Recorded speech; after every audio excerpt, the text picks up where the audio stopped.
फटाफट करो 5 मिनट।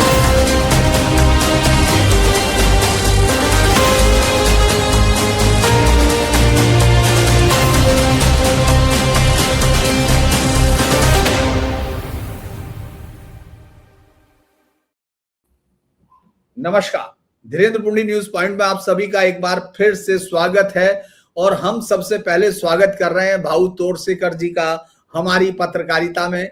उनको अब तो मुझे लगता है कि मुझे जो दर्शक कहते हैं वही कहना पड़ेगा कि वो भीष्म पितामह कहते हैं, तो हम भी कहते हैं भाऊ तोरसेकर हमारी पत्रकारिता के एक नए दृष्टि रखने वाले और हमको समझाने वाले हैं।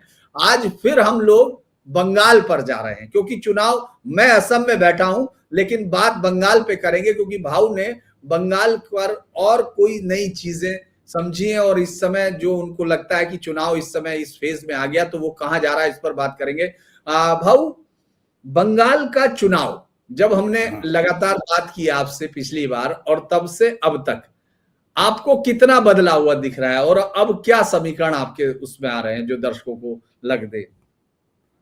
नहीं, मुझे कोई बड़ा बदलाव नहीं दिखाई दे रहा है क्योंकि पिछले 3 महीने से मैं एक ही रट लगाया हूँ। हाँ, बाकी लोगों के चर्चा में, विश्लेषण में बहुत बदलाव आ गया, मेरा नहीं। आपको याद होगा तो कम से कम 7-8 हफ्ते पहले मैंने बार बार उसके बाद, यानी फरवरी के आरंभ से लेकर आज तक मैं एक ही बात बोल रहा हूं और जो बोल रहा हूं होते हुए देख रहा हूं। जो मुंबई में आरएसएस के प्रमुख मोहन जी भागवत का एक सम्मेलन हुआ था, वहां मैं गया था और मैंने उसका रेफरेंस हर वीडियो में दिया है। वहां मुझे नॉर्थ ईस्ट में 30 साल से आरएसएस का काम करने वाले एक नेता मिले थे। ये 7-8 फरवरी की बात है। तो मैंने उनसे बात की थी कि बंगाल में आप क्या कर रहे हो, तो उन्होंने मुझे उस वक्त बोल दिया था कि हम पिछले 8-10 महीने से लगे हुए मेहनत कर रहे हैं और फरवरी के पहले हफ्ते में जो उनका आकलन था वो था कि हम 50-50 तक पहुंच गए। उनके कहने का मतलब ये था कि हम ममता की इक्वल टक्कर में आ गए। अगर 50% ममता जीत सकती है तो 50% आरएसएस यानी बीजेपी जीत सकती है। और अगले 2 महीने में हमको ये बात 65-35 पर लेके जाने, मतलब ये था कि बीजेपी को 65% जीतने के चांस होने चाहिए और ममता के पास 35 जीतने के चांसेस होने चाहिए। तो आप देख रहे हैं आज जो हालत है, अगर ओपिनियन पोल हो वगैरह जो कुछ कर रहे हैं, विश्लेषण कर रहे हैं, ये आहिस्ता आहिस्ता वहां पहुंच रहे हैं जो मैं बोल रहा हूं 150+। आपके ही चैनल पर मैंने 1.5 महीने पहले ये बात कही थी। मेरा अंदाज आज से यानी फरवरी के मध्य से मैं 150+ बीजेपी को दे रहा हूं। तो कोई हवा में बात नहीं है, जो जमीन पर काम चल रहा है। और मुझे मुंबई में बैठकर उसकी खबरें मुझे मिल रही है। हाँ, एक बात है कि जो खबरें मिल रही है वो खबर आपको कहीं प्रेस कॉन्फ्रेंस में नहीं मिलेगी, पत्रकारों को इकट्ठा करके नहीं दिखाई जाती। हाँ, लेकिन जमीन पर जो काम कर रहे हैं बीजेपी के लिए, तो वो खबरें मेरे पास आती है ना। इसके लिए मुझे ग्राउंड रिपोर्ट लेने की जरूरत नहीं होती। बीजेपी के बारे में जो खबर होती है वो मुझे ग्राउंड पर बीजेपी के जो लोग काम करते हैं वहां से आती है। और उसका परिणाम अब देखो, एक आपको सबसे बड़ा सबूत देता हूं। पिछले 8-10 दिन से या 15-20 दिन से जो ओपिनियन पोल हो, ग्राउंड रिपोर्ट हो, जो कोई अपने अपने तरीके से अंदाज दे रहे हैं, इसमें से एक भी ऐसा नहीं बोल रहा है कि बीजेपी 100 के नीचे रहेगी। एक बात समझ लो कि बीजेपी पिछले चुनाव में अगर 77 सीटें चुनकर आई है, आज उसको कोई भी 100 के नीचे नहीं दे रहा है। इसका मतलब क्या है कि बीजेपी अपवर्ड स्विंग में है और सीधी बात है कि ममता डाउनवर्ड स्विंग में है। तो ये अगर हम समझे तो जो बात मुझे 2 महीने पहले वहां से आरएसएस के नेता से समझी थी, वो बिल्कुल सही थी।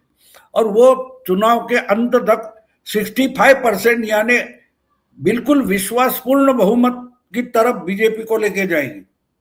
लेकिन जो मेरा पॉलिटिकल अक्यूमेंट है, मैं जो पॉलिटिक्स समझता हूं, चुनाव की रणनीति और परिस्थिति देखकर मैं आज तक जो हमेशा मेरे अंदाज देते आया हूं, मैं आज आपको छाती ठोक कर बोलता हूं कि ममता 100 का आंकड़ा क्रॉस नहीं करेगी।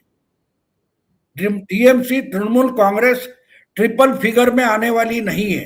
हारेगी तो बात छोड़ो, हारना एक बात है, लेकिन अगर 120 हो तो भी हार जाएगी, 125 हो तो भी हार जाएगी, 110 हो तो भी हार जाएगी। लेकिन बहुत बुरी हालत मैं इसलिए देख रहा हूं कि 100 के नीचे ममता दीदी हारेगी, 100 के नीचे। और बीजेपी 150 प्लस जो कुछ होगा वो 175 तक जाएगी, वो तो ठीक है। एक बार आप 150 क्रॉस कर देते हो तो सरकार आपकी ये तय है। तो जो मुझे प्लान बताया गया था, उस प्लान के मुताबिक आरएसएस ने काम किया है, इसके सबूत बाकी सारे लोग दे रहे हैं। क्योंकि कोई भी अभी भी ममता दीदी 159 और बीजेपी 139 यहां पर आ गए। यानी ये अभी डेढ़ महीने पुरानी मेरी जो बात थी वो अभी ओपिनियन पोल वाले बोल रहे, ओपिनियन पोल इकट्ठा करके, डेटा इकट्ठा करके बोल रहे हैं, जो मैंने आपको 1.5 महीने पहले बताया था कि 50-50 का मतलब 140 140 139 149 ये जो कहा जाता है उसको 50-50 बोलते हैं, जो मैंने आपको फरवरी के मध्य में बोला था। तो चुनाव के काउंटिंग होने तक ये बाकी सब मेरे लाइन में आकर खड़े हो जाएंगे, कोई बड़ी बात नहीं। अच्छा, अभी ममता बनर्जी का आपको, जैसे आप लगातार देख भी रहे हैं और आप तो वॉच भी करते रहते हैं कि लोग क्या बोल रहे हैं, लोग क्या कह रहे हैं, लेकिन आपको उनके व्यवहार में ममता बनर्जी के कुछ जिस तरह से कहते हैं उनकी बॉडी लैंग्वेज है, उनके समर्थकों की, उस सबको अगर आपने गौर किया तो किस चीजों से आपको लग रहा कि ये जो आपका आकलन है वो लगातार सही होने की तरफ बढ़ता जा रहा है? उनका कोई इस तरह का इंस्टेंस, क्योंकि आप तो भाषण और वो सब देखते हैं कि मंच पे आता है तो कैसे बोलता है, उसके बाद क्या जवाब देते हैं, तो वो सब आपको कैसा दिख रहा है? देखो, जो डरा हुआ होता है ना, वो गाली देना शुरू कर देता है। गाली देने का मतलब क्या होता है कि मैं तुझे फिजिकली मारने की ताकत नहीं रखता, तो मैं तुझे शब्दों से जख्मी करूंगा। ममता दीदी जिस जंग से गालियों पर उतर आई है, गाली की भाषा बोल रही है, तो उससे समझ आता है सरासर झूठ भी बोल रही है। तो ममता दीदी डरी हुई है, ये सबसे बड़ा सबूत है, सबसे बड़ा। उन्होंने एक्सपेक्ट नहीं किया था कि बीजेपी के गेम क्या हो गए। मेरे भी दिमाग में ये नहीं आया था कि सीधा जो शुभेंदु अधिकारी को उठाकर भवानीपुरा में लाकर उम्मीदवार बना दिया। ये चकित करने वाली मुंह थी। घर में घुसकर मारेंगे, समझे? ये जो शब्द, ये वाक्य बना है पिछले 2-4 सालों से उरी फिल्म के बाद, ये नया भारत है। ये घर में घुसकर मारेगा, घर में घुसेगा भी और मारेगा भी। तो इस ढंग से पिछली बार जिस एग्रेसिव पोस्चर में ममता दीदी थी, वो पोस्चर आज नहीं बचा है।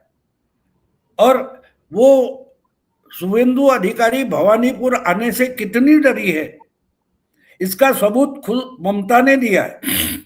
ममता कहती है भवानीपुर से तो मैं हारूंगी नहीं, एक वोट से तो जीतूंगी।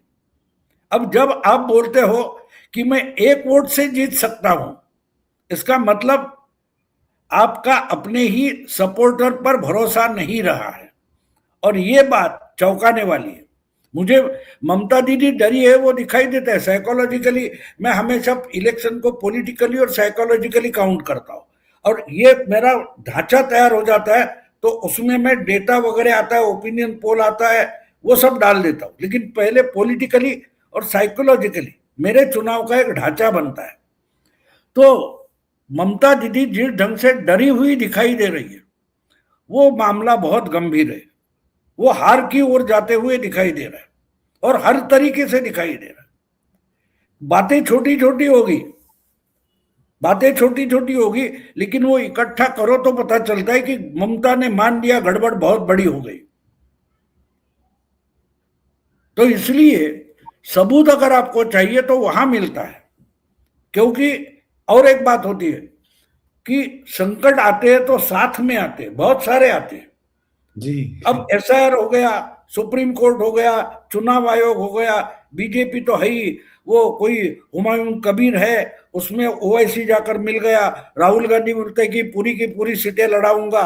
ये सब संकट है, ममता के लिए ये सारे संकट है। तो वो अगर एक साथ आ गए तो सेकंड फ्रंट ममता दीदी के पास है कहां? सेकंड फ्रंट है ही नहीं। अब देखो राहुल गांधी कुछ अनाप शनाप बके, हमेशा उठकर अमित शाह उसका जवाब नहीं देते पार्लियामेंट में, ना मोदी देते। वो सीधा क्या करते हैं, अनुराग ठाकुर या निशिकांत दुबे को खड़ा कर देते। निशिकांत दुबे उठता है और राहुल गांधी ने जो कुछ बका है बोला है उसकी हवा निकाल देते हैं। उसके लिए वो बैट लेकर पेवेलियन से निकलते भी नहीं मोदी और शाह। तो इसलिए आपके पास सेकंड लीडरशिप होनी चाहिए। ममता के पास कौन है? अभिषेक। अभिषेक तो है नहीं उतनी ताकत उसकी। तो जब अकेले आप अपने ही सर पर हर जिम्मेदारी लेते हो तो पार्टी चलाएगा कौन और पार्टी चलेगी कैसे? यह सब जरूरी होता है ना, ये सब जरूरी होता है। और इसलिए आज जो जो हो रहा है उससे ममता कितनी डरी है ये आम जनता भी देख रही है, आम जनता देख रही है। और इसलिए जो आते हैं डेटा आता है वो भी तरीके से आपको समझना पड़ेगा। अब एक बात मैंने देखी, किसका किसका वो चैनल कौन सा था, मुझे शायद न्यूज 18 वगैरह होगा, और अमिताभ तिवारी जो है उसका तो उसमें 66% लोग बोलते बिल्कुल सही तरीके से एसआईआर हो गया। इसका मतलब क्या करोगे आप? 66%, 66% लोग बोल रहे हैं कि बिल्कुल सही है। 60% से ज्यादा लोग बोलते हैं कि नहीं भाई, हमको तो डेवलपमेंट चाहिए। ये इशारा क्या है? अगर 50% से ज्यादा लोग अनएम्प्लॉयमेंट पर बोल रहे हैं, आपने एक बार रास्ते पर कोलकाता का खड़ा होकर मुझे लक्ष्मी भंडार के बारे में बोला था। जी जी। लोग बोलते हैं वो लक्ष्मी भंडार से कुछ चलने वाला नहीं, दाल गलने वाली नहीं, उससे हमें कुछ भी फायदा नहीं। ऐसा अगर 50% से ज्यादा लोग बोल रहे तो आपको दिशा समझ में आती है ना, हवा कहाँ बह रही। और इसलिए मैं जो 150 पर था वो मैं 150 वगैरह आगे का आंकड़ा छोड़कर मैं ममता दीदी के आंकड़े पर टर्न हो गया। मैं पीछे मुड़कर देखने लगा कि ममता के पास कितने बचेंगे। 211-12 थे, उसमें ममता के पास कितने बचेंगे। और इसलिए ममता झूठ पर उतर आई है, गालियों पर उतर आई है, बिल्कुल डरी हुई है। उसको हार डरा रही है क्योंकि वो खुद ही अपने आंखों से अपने ही आईने में खड़े होकर देख रही है तो सामने बुद्धदेव भट्टाचार्य दिखाई दे रहे हैं। जब ममता आईने के सामने खड़ी होती है तो उसको आईने में कौन दिखता है? बुद्धदेव भट्टाचार्य, जो मुख्यमंत्री होते हुए अपने चुनाव क्षेत्र से हार गए थे।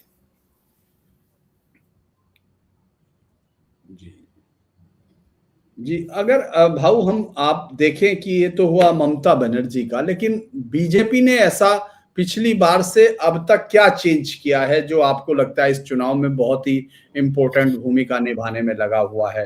क्योंकि पिछली बार हमने केंद्रीय नेताओं का बहुत बड़ा जमावड़ा देखा था, उनकी बहुत कवरेज देखी थी, वो अभी अब तक नहीं दिख रही है। जबकि अब नॉमिनेशन 7 से हो जाएगा, अभी हम लोग रोज नॉमिनेशन फाइल करते हुए देख रहे। बल्कि हमने ये भी देखा कि किस तरह से दिलीप घोष और जो शुभेंदु अधिकारी के बीच का जो तनाव था, जो अलग था, वो भी दूर हुआ जब वो दोनों नंदीग्राम में एक साथ खड़े होकर अशोक प्रधान के साथ शुभेंदु के नॉमिनेशन फाइल में आए। अब अमित शाह कल वहां जो है पहुंचे, आज जो है 2 तारीख को आप पहुंचेंगे और उसके बाद फिर वो सारा का सारा उसमें भी वो करेंगे कि भाई एक रोड शो होगा, उसमें सब लोग मौजूद होंगे। तो बीजेपी के काम में आप दोनों मतलब पिछली बार का और इस बार का कोई अंतर आपको दिख रहा है जो उनको रास्ते पे ले जा रहा है? बिल्कुल दिख रहा है। देखो, सबसे पहला उन्होंने स्ट्रेटेजी बदल दी है। पिछले बार उन्होंने माहौल बनाने की कोशिश की थी कि माहौल पर जीत जाएंगे। एक माहौल बनाओ, लोगों में हवा फैल जाती है और जीत जाएंगे। लेकिन जमीन पर अगर वोटर आपके लिए घर से निकलकर वोटिंग नहीं करेगा तो आप जीत नहीं पाओगे। जीतने के लिए वोटर घर से निकलना चाहिए और वोटिंग सेंटर पर जाना चाहिए। वो पिछली बार नहीं हुआ था। माहौल तैयार हो गया था, माहौल, और उसी माहौल का परिणाम आप देख रहे। जो बीजेपी 3 एमएलए की पार्टी थी वो 77 एमएलए बन गई। लेकिन 50-60 से ज्यादा ऐसी सीटें हैं कि 8-10-7 हजार वोटों से, 2-3 हजार वोटों से पिछड़ गई थी। इसलिए वो सीटें 50-60 सीटें बीजेपी हार गई, वरना 125 के आसपास भी बीजेपी आ सकती थी। लेकिन क्यों कम हो गए? कि जो आपको वोट देना चाहते लेकिन जिनको वोट देने से रोका गया है, डराया गया है।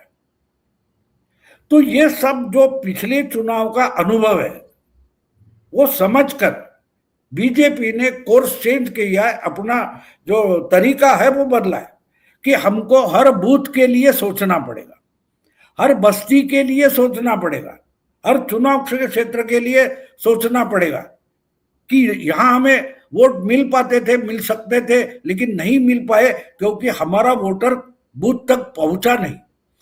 कुछ वोटर ऐसा होता कि उसके नाम पर पहले ही किसी ने वोट डाला था, बस ये रोकना है।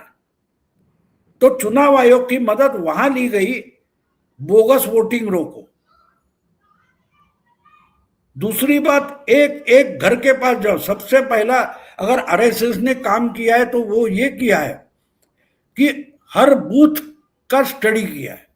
इस बूथ पर कितने वोट है, वो वोट जो है वो वोट किस कैटेगरी में आते हैं। मजदूर है, जमीन उनकी अपनी है, घर अपना है ना है, कहीं बाहर से आकर सालों साल यहाँ रहते हैं और वापस पत्नी वगैरह कहीं यूपी बिहार में वहां जाते हैं। इस ढंग से एक एक वोटर जो है उसका कैरेक्टर स्टडी किया है। और दूसरी बात, एक एक वोटर को कम से कम 6 या 7 बार मिलकर अपनी बात समझाना, ये 8-10 महीने से चल रहा है काम।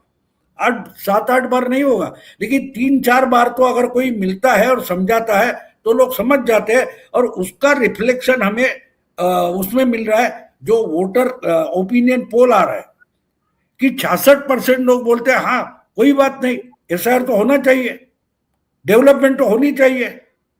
अगर ये लोग ओपिनियन पोल में बोलने लगे, और एक और उससे भी बड़ी बात समझो, उससे भी बड़ी बात है कि पहली बार में ओपिनियन पोल में एक बात देख रहा हूं कि हाँ आपको किसको किसको वोट देंगे, हम तो बीएससी टीएमसी को वोट देंगे, हम बीजेपी को वोट देंगे। अभी डिसाइड नहीं किया। अब जो डिसाइड नहीं किया फैक्टर है ना, और आप पुराने सब ओपिनियन पोल के आंकड़े निकालो, आपको दिखाई देगा कुछ 5, 6, 10, 12%।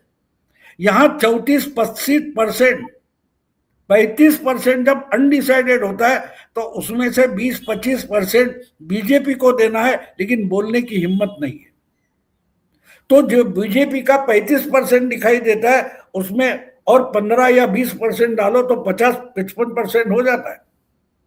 ये सबसे बड़े सबूत होते हैं, लेकिन वो देखने के लिए आपके पास नजर चाहिए, समझने के लिए आपके पास वो दिमाग चाहिए।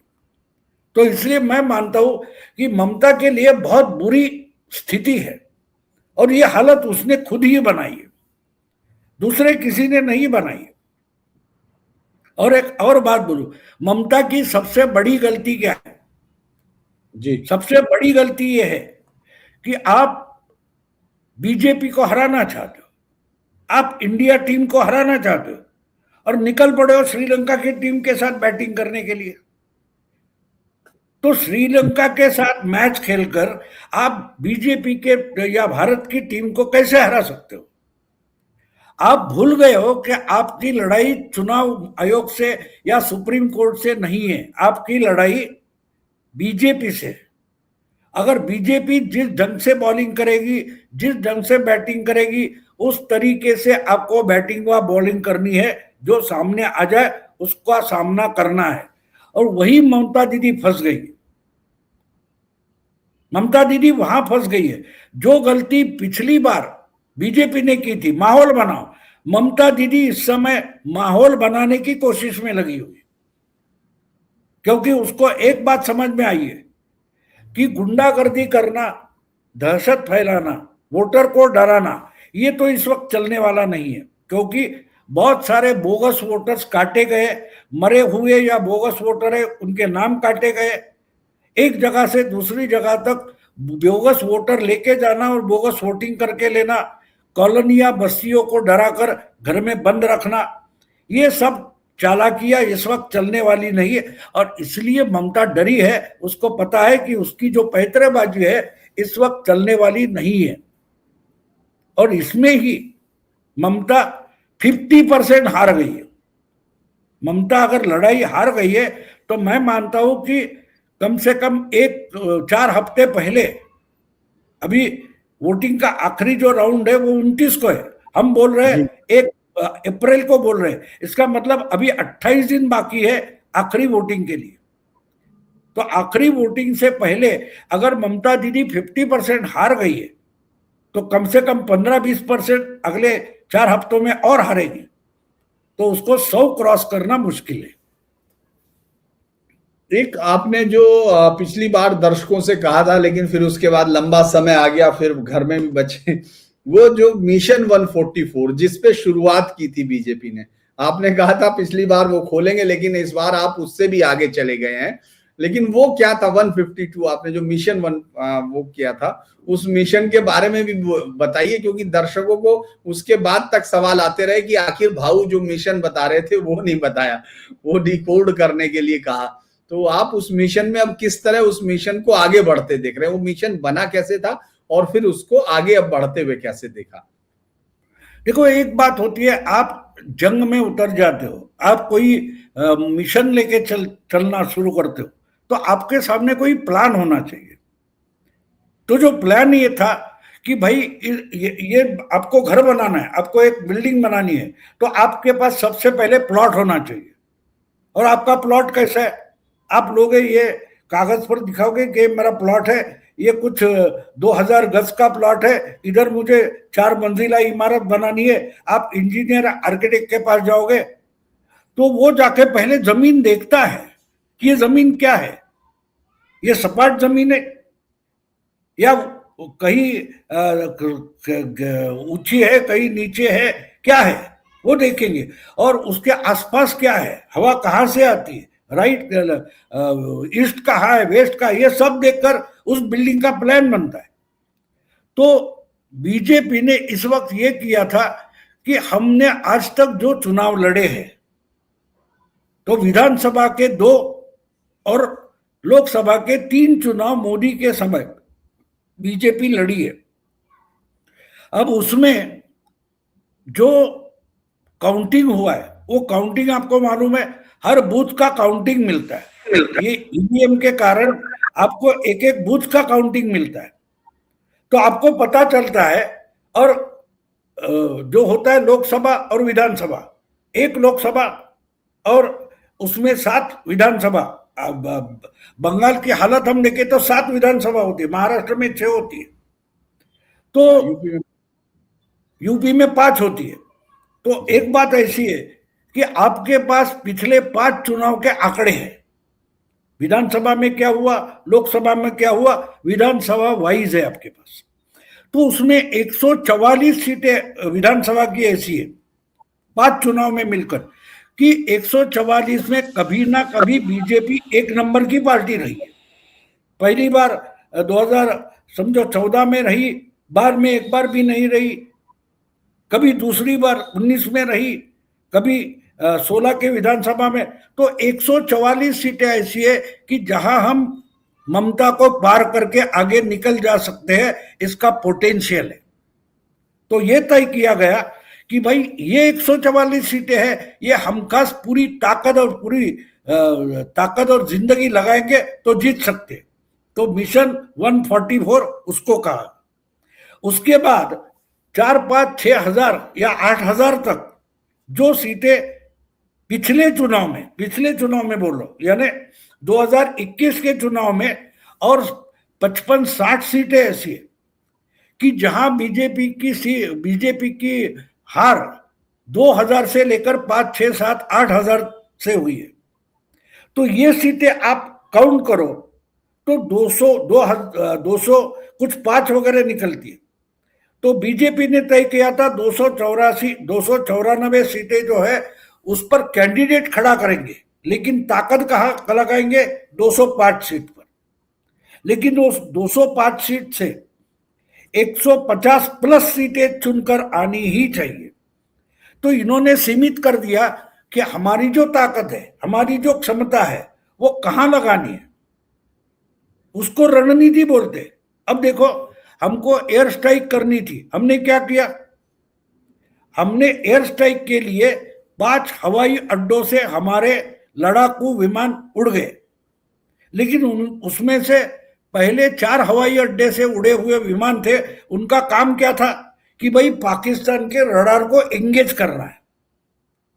अब पाकिस्तान के पास जो रडार सिस्टम है उसका स्टडी किया गया था। अगर भारतीय विमान को उन्होंने पकड़ लिया तो वो जब तक जमीन पर उतरेगा नहीं तब तक वो रडार उसको फॉलो करेगा। तो पूरी की पूरी पाकिस्तान की रडार सिस्टम अगर इसमें बिजी हो गई तो 5वें हवाई अड्डे से उड़े हुए लड़ाकू विमान थे, वो पाकिस्तान तक पहुंचे, फिर भी उनको पकड़ने वाला रडार ही नहीं था। इसको रणनीति बोलते, इसको रणनीति बोलते। तो इसलिए बीजेपी ने तय किया था हमारी ताकत क्या है, उसका इस्तेमाल कैसा करना है। अब सब जगह सब हवाई अड्डे से विमान उड़ाओ तो नहीं चलेगा। आपके पास देखो, आज 28 दिन हो चुके, 1 महीना हो चुका है, ट्रम्प खाड़ी युद्ध में फंसा है, और हमने 7 घंटे में 4, पहले दिन 3 घंटे और दूसरे में 4 घंटे, सिर्फ 7 घंटा पाकिस्तान पर जो हमले किए वो इतने सटीक थे कि पाकिस्तान उठकर अपने पैरों पर खड़ा नहीं हुआ रहा है। और ट्रंप ने जो 1 महीने से लगा है ना डरा पा रहा है, ईरान को डराना भी ट्रंप को पॉसिबल नहीं हुआ है। और हमने 7 घंटे में पाकिस्तान को इतना डरा के रखा है कि 11 महीने हो गए, सिंदूर का उत्तर देने की हिम्मत भी नहीं हो रही है पाकिस्तान। तो ये इसका कारण समझो आप कि आपके पास जो ताकत है उसका इस्तेमाल आप कैसा करेंगे, कितने तरीके से और सटीक करेंगे, उस पर परिणाम निर्भर होता है। तो आरएसएस ने अपनी ताकत कहां लगानी है वो सोचा है, ढंग से सोचा है, और उसी ढंग से अगर जा रहे तो आंकड़े भी मुझे चाहिए वैसे आ रहे, जो मैंने आपको पहले बताया था, मैंने रणनीति बताई थी। तो मिशन 144 साफ था कि ये सीटें तो जीतनी ही है, समझो 4-5 सीटें उसे निकल गई तो वो 55 सीटें बची है, 60 सीटें बची है, उसमें से 15-20 तो आने वाली है। तो 150 प्लस ये हमको किसी भी हालत में हासिल करना है, यानी कि बहुमत, मेजॉरिटी, इतनी क्लियर रणनीति है। और उसमें सबसे और बड़ी बात है कि पिछले चुनाव में मैं ही ममता को जीत कर दिया बोलने वाला प्रशांत किशोर आज एक लफ्ज तक नहीं इस्तेमाल कर रहा है, ना बोल रहा है। प्रशांत किशोर भी एकदम चुपचाप है। तो ये बड़ी बात है, बड़ी बात है। जो एक आखिरी सवाल इतनी है कि ममता दीदी 100 का आंकड़ा पार नहीं करेगी, ट्रिपल फिगर में नहीं जाएगी। जी, ये तो आज का सबसे बड़ा क्रक्स यही है जो आपने बताया। लेकिन एक छोटा सा चलते हुए सवाल मुझे ये भी लग रहा है, क्योंकि आज मैंने देखा ओवैसी जब वहां स्टेज पे गया, बड़े जबरदस्त मुर्शिदाबाद में, मालदा में उसके लिए जो भीड़ थी वो उतनी जबरदस्त भीड़ तो चलो नॉर्मल के तौर पर, लेकिन उनका जो आगाज था, जो अंदाज था कि भाई जो नारे हैं, और उसी तरह से उसने बड़ा बड़ा भाई बता के माला भी पहना दी, ये भी पहना दी, और जो फुरफुरा शरीफ वाला है वो भी धीरे धीरे इस भीड़ को देख के इकट्ठा हो रहा है। तो क्या ये भी मतलब ममता बनर्जी को इधर से भी चोट लगेगी? क्योंकि कांग्रेस तो 294 सीट पे लड़ाने की बात कर रही थी, उसने 67 मुसलमानों को टिकट दिया, सीपीएम ने 55-56 मुस्लिमों को टिकट दिया, टीएमसी ने भी 47-48 मुस्लिमों को टिकट दिया। यानी और वो लोग तो लड़ ही रहे हैं, क्योंकि उसने भी इतनी सारी सीटों पर चुनाव लड़ने की बात की है, और उनमें से ज्यादातर में 192 में से 180-85 पे वो लड़ेगा, 27-28 सीटों पे वो लड़ेंगे, ये ओवैसी लड़ेगा। तो आपको लगता है कि ये जो है, ये भी जो अलग अलग जगह से, ये भी ममता बनर्जी को चोट पहुंचाएंगे और ये भी काउंट करेगा बीजेपी की जीत में? उसके बारे में तो खुद प्रशांत किशोर ने बहुत पहले बताया। प्रशांत किशोर ने पहले ही बता दिया था 5 साल पहले कि हमारी दौड़ 30% से शुरू होती है, बीजेपी की 0% से होती है। समझे आप? क्योंकि जो 30% मुस्लिम है वो तो ममता दीदी को ही मिलेंगे और किसी को नहीं मिलेंगे। तो एक बात साफ हो गई, बीजेपी की दौड़ जहां से शुरू होनी है वहीं से होने दो, लेकिन ममता की सोच आज तक की दौड़ थी, वो अगर 30% से शुरू होती थी तो आज कम से कम 15% या उसके नीचे से शुरू हो रही है।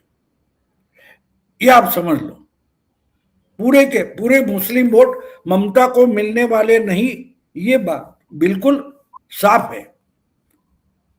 और इसलिए मैं बोल रहा हूं। और दूसरी बात, बांग्लादेश में जो जो घटनाएं हुई है उसका परिणाम अगर हम महाराष्ट्र हो, हरियाणा हो, हिमाचल हो या बिहार में देख सकते हैं तो बंगाल में तो होगा ही।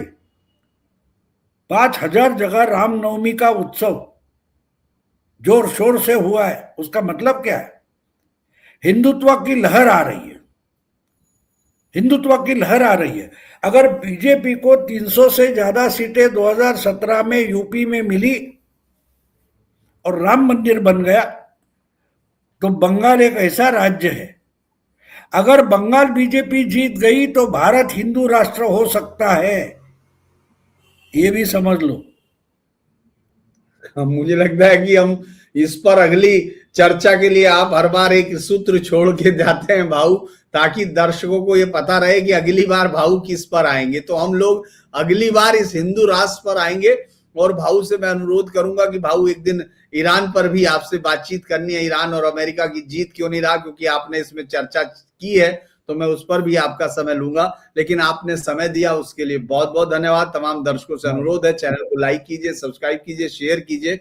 और भाऊ हमको तो रोज नहीं दिखते हैं इस पर, लेकिन भाऊ आपको रोज दिख सकते हैं प्रतिवाद पर, क्योंकि मैं रोज देखता हूं, मैं सुनता हूं और समझता हूं। तो आपको भी भाऊ को रोज इधर देखने के लिए भाऊ को आप वहां पहुंचकर देख सकते हैं हिंदी में। ये हमारे लिए बहुत खुशी की बात है कि उनका कंटेंट, अब उनको इतना समय वो निकाल पा रहे हैं दर्शकों के बहुत ज्यादा अनुरोध पे कि आप जरूर कम से कम बनाइए। तो आप लोग जाकर प्रतिवाद पर भी देखें, और भाऊ तो हमारे साथ जुड़ते ही हैं। तो भाऊ आप जुड़े उसके लिए बहुत बहुत धन्यवाद। नमस्कार आपका।